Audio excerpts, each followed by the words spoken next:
Onorevole Falcone, una garanzia ai giovani che sembra finora non aver dato nessuna garanzia ai giovani.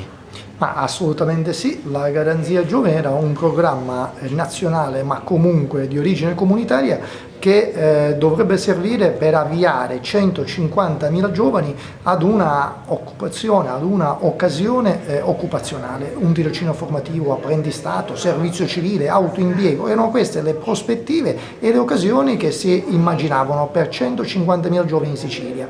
A distanza di 6 mesi da quando il progetto dovrebbe essere già partito, purtroppo un euro non è stato speso. Il cronoprogramma prevede che dovremmo spendere entro il 31/12/2015 ben 247 milioni di euro, 178 più 68 milioni di euro.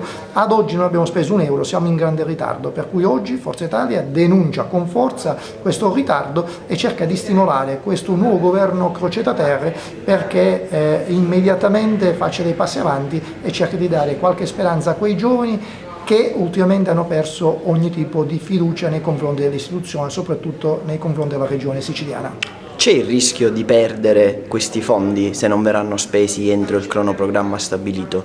Assolutamente sì, il Ministero del Lavoro è autorità di gestione, per cui dinanzi ai gravissimi ritardi ha già preannunciato che commissarierà la regione siciliana. Se però non spenderemo questi soldi entro il 31/12/2015 abbiamo due strade, o una piccola deroga, una brevissima deroga di 6 mesi, o addirittura la destinazione di questi fondi ad altre regioni più virtuose.